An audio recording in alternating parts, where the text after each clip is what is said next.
Mga operator at driver ng PUV na sumali sa consolidation program ng gobyerno mahigit 80% na.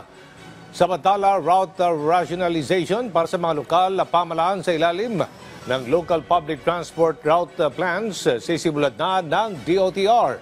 Si Bernard Ferrer sa sentro ng balita. Umabot na sa 86% ng bilang ng mga operator at driver ng public utility vehicles sa sumali sa consolidation program ng pamahalaan. Sa panayam ng Radyo Pilipinas, sinabi ni Transportation Undersecretary Jesus Ferdinand Ortega na sisimula na ng Department of Transportation ang route rationalization para sa bawat LGU sa ilalim ng Local Public Transportation Route Plans o LPTRP. Anya matatapos ang prosesong ito sa loob ng 2 taon kung saan malalaman kung sapat o kulang ang mga PUV na nag-ooperate sa mga rutang sakop ng bawat lalawigan o lungsod. Ang ginagawa natin ngayon ay tinatawag na route rationalization. 2 taon to Johnny, buong Pilipinas, cheche ng LGUs, DOTR, LTFRB, ang bawat ruta para malaman natin kung dadagdagan natin ng sasakyan, or babawasan natin para makatulong tayo sa trapiko.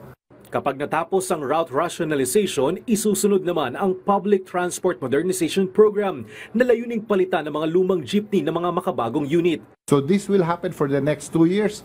After the 2 years, Johnny, doon pa lang tayo magpapalit ng tinatawag nating modern vehicles. Ang LPTRP ay naglalaman ng detalyadong ruta, mode of service at ang kailangang bilang ng mga sasakyan upang siguruhin ang epektibong serbisyo sa publiko.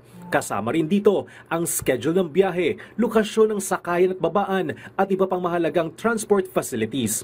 Ang plano ito ay binubuo ng mga LGU at siyang magiging batayan ng LTFRB sa paglalabas ng Certificate of Public Convenience para sa operators. Bernard Ferrer para sa Pambansang TV sa Bagong Pilipinas.